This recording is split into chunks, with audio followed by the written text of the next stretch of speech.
Okay, so I guess अब ये तो आप कर ही सकते हैं, इस पे बहुत ज्यादा जाने की जरूरत नहीं है।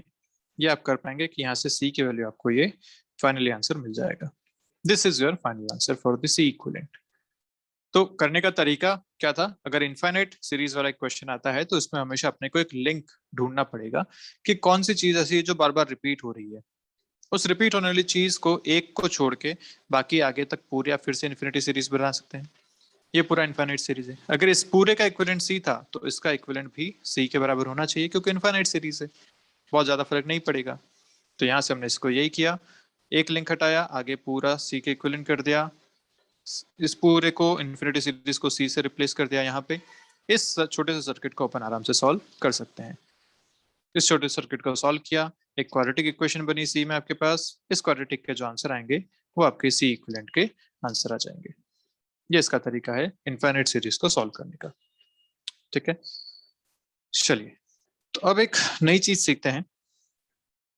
नई चीज क्या है कि कई बार जो कैपेसिटर्स होते हैं, कई बार इन कैपेसिटर्स को जो कनेक्ट करने का तरीका होता है ना, वो ऐसा बता देते हैं। जैसे ये दो कैपेसिटर्स है, लेट्स से मान लिया यहाँ से चार्ज क्यू फ्लो हो रहा है, तो प्लस क्यू इस पे आएगा, माइनस क्यू इस पे आएगा, प्लस क्यू इस पे आएगा, माइनस क्यू इस पे आएगा। ऐसे इस पे चार्ज डिस्ट्रीब्यूशन हो जाएगा। ठीक है, और आप बोलेंगे कि यहाँ जो सी इक्विवेलेंट आएगा वो C/2 के बराबर आ जाएगा। अगर ये भी सी है और ये भी सी है, दोनों सीरीज में है। सीरीज में जब इक्वल होते हैं तो हाफ इसमें आप कर सकते हैं, C1 C2/C1 + C2, ये हो जाएगा C/2 के बराबर। अच्छा, इसका मतलब ये भी हुआ कि यहाँ जो प्लेट्स हैं उन पे अगर मैं चार्ज डिस्ट्रीब्यूशन देखना चाहूँ तो चार्ज डिस्ट्रीब्यूशन कैसे देख सकते हैं? जैसे चार प्लेट्स हैं यहाँ पे, ये इस तरीके से कनेक्टेड है। मैंने बोला था कि चार्ज हमेशा कौन सा होता है? पॉजिटिव प्लेट के इनर सरफेस वाला। मतलब यहाँ पे चार्ज क्यू है, यहाँ पे माइनस क्यू है, तो बाहर वाली सरफेस पे चार्ज 0 0 है। सिमिलरली यहाँ भी चार्ज बाहर 0 0 है, अंदर क्यू और माइनस क्यू है। याद है चार्ज डिस्ट्रीब्यूशन हम करते थे, एक प्लेट के दोनों सरफेसेस पे हम चार्ज देखते थे। तो अगर कैपेसिटर का चार्ज क्यू है तो this charge Q should always be the inner surface of the positive plate. तो ऐसा चार्ज डिस्ट्रीब्यूशन यहाँ पे है। अब जब इन दोनों ही प्लेट्स के आउटर सरफेस पे चार्ज 0 0 है, तो कई बार इस सर्किट को ऐसे अलग अलग प्लेट्स ना दिखा के इस तरीके से बता दिया जाता है। जो ये बीच वाली प्लेट्स है इन्हें एक बता दिया जाता है। ऐसा इस सर्किट को ऐसा बता देते हैं। कई बार तीन प्लेट से इसको आप चेंज कर देते हैं। क्या किया? इन दोनों प्लेट्स को एक बना दिया, इन दोनों प्लेट्स को आपने एक प्लेट से रिप्लेस कर दिया। अब यहाँ जो चार्ज डिस्ट्रीब्यूशन है वो कैसा है? इधर क्यू है, इधर माइनस क्यू है, इधर क्यू है, इधर माइनस क्यू है, और इस तरीके से ये चल रहा है। ऐसा इसमें चार्ज डिस्ट्रीब्यूशन है। तो अपने को कंफ्यूज नहीं होना है। जब भी इस तरीके से कैपेसिटर का अरेंजमेंट दे दे तो ये कैपेसिटर्स कैसे हैं? ये सीरीज में कनेक्टेड कैपेसिटर्स हैं। आप इनको ध्यान रखेंगे इस तरीके से, these are in series connection. तो ऐसे अगर आपको यहाँ पे n प्लेट्स मान लो दे देते हैं, यहाँ कितनी प्लेट्स बना दी? 3 प्लेट्स बना दी। इन 3 प्लेट्स पे कितने कैपेसिटर्स बने? 2 कैपेसिटर्स। तो अगर मान लो आपको ऐसी n प्लेट्स यहाँ पे दे देते हैं, ऐसी n प्लेट्स आपको यहाँ पे दे देते हैं, तो आप इससे क्या समझते? इसका मतलब है कि यहाँ पे n-1 कैपेसिटर्स सीरीज में कनेक्ट कर रखे हैं।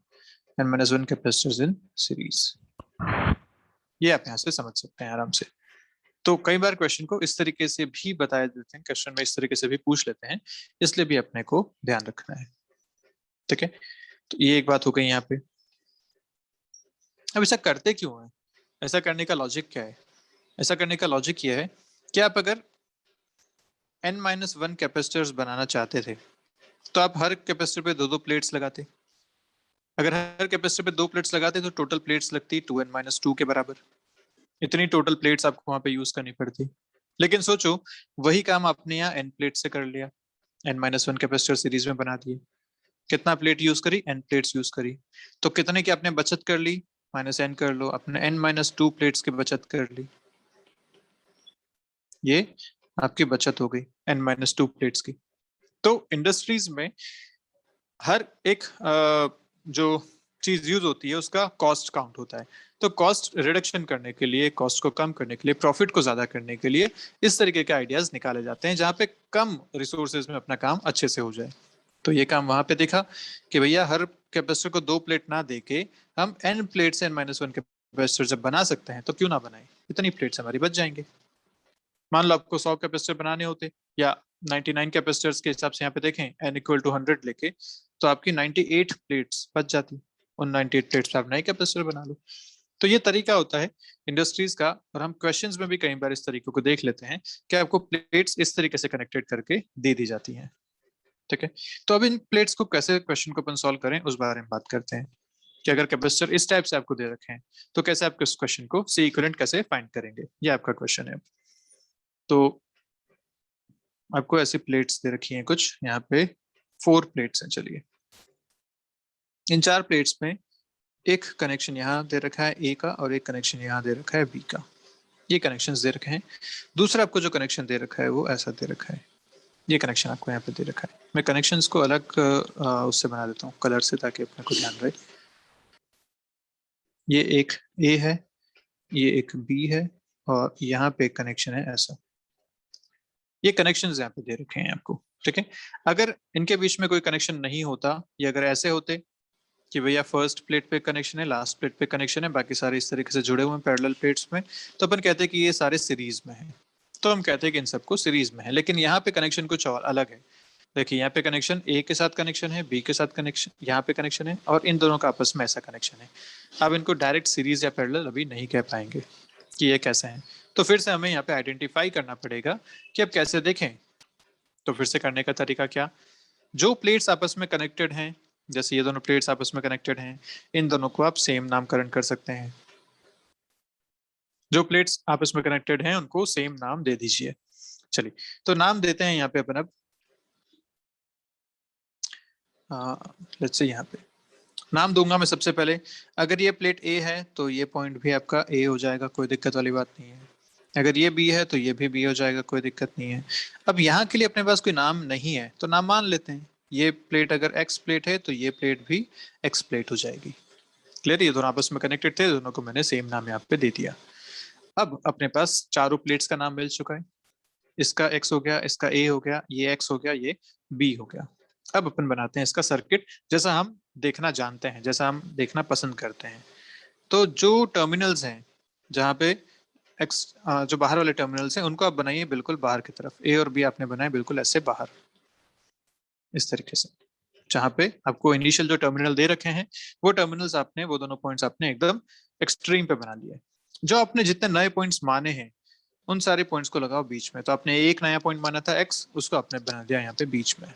अब अपन कैपेसिटर्स को कनेक्ट करते हैं। कनेक्ट कैसे करेंगे, तो ये एक कैपेसिटर यहाँ पे बन रहा है। ये कैपेसिटर किस किस पॉइंट के बीच में है, एक्स के और ए के बीच में है। तो एक्स और ए के बीच में एक कैपेसिटर बना दीजिए। एक्स और ए के बीच में एक कैपेसिटर बना दिया मैंने। सिमिलरली ये कैपेसिटर दूसरा वाला, ये भी एक्स और ए के बीच में बन रहा है, तो यहाँ भी मैंने एक्स और ए के बीच में एक और कैपेसिटर बना दिया। तीसरा एक्स और बी के बीच में बन रहा है, तो एक्स और बी के बीच में कैपेसिटर बना दीजिए। ये आपके कैपेसिटर्स बन गए। अब यहाँ पे आपको जो दे रखा है कि हर प्लेट का area, area of each plate equal to A, and separation between each plate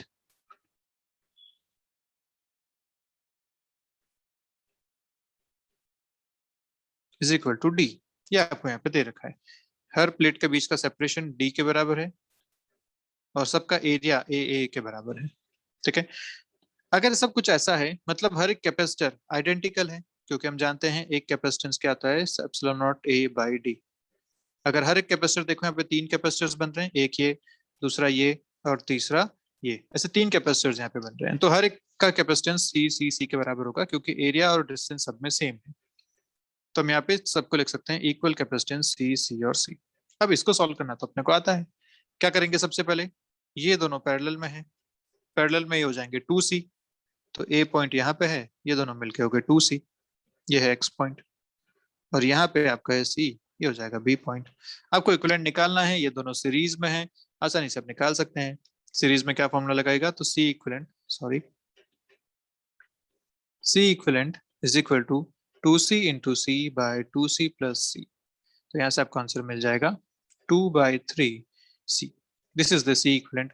और सी की वैल्यू आप यहाँ से जानते हैं epsilon naught A by D, तो आप चाहे तो इसको ऐसा भी रख सकते हैं 2/3 epsilon naught A by D. This is your C equivalent. ये आपका आंसर आ जाएगा यहाँ से। तो इस टाइप के क्वेश्चंस भी पूछे जाते हैं एग्जाम में, जिसमें आपको कैपेसिटर्स ऐसे अरेंज करके दे देते हैं। अगर ऐसा अरेंजमेंट है तो यहाँ से आपको ये सर्किट बनाना पड़ता है जो आप देखना जानते हैं आसानी से, जिसमें आप सीरीज पैरेलल पहचान सकते हैं। तो ये सर्किट आप बनाएंगे, कैसे बनाएंगे वो मैंने बताया कि जो प्लेट्स सेम कनेक्टेड हैं उनको सेम नाम दे दीजिए, जो ऑलरेडी बाहर से टर्मिनल दे रखे हैं उनको वही नाम दे दीजिए, जो नाम नहीं पता उनको कोई भी एक रैंडम नाम मान लीजिए। कनेक्शन है तो सेम नाम आगे फॉरवर्ड हो जाएगा, नहीं है तो फिर से एक नया नाम दे देंगे। मान लो कि यहाँ प्लेट और होती, एक वाई प्लेट और होती, इसको नहीं पता क्या है तो वाई प्लेट है, बी और वाई के बीच में हम एक कनेक्शन और कर देते हैं यहाँ पे इस तरीके से। ऐसा जो भी है अपन देख पाएंगे हमेशा। ठीक है, तो चलिए आज की क्लास यहीं खत्म करते हैं। नेक्स्ट क्लास में मिलेंगे तो इससे रिलेटेड कुछ और बातें करेंगे। देन अपन बात करेंगे कि कैपेसिटर कैपेसिटर के कनेक्शन कैसे होते हैं। ठीक है।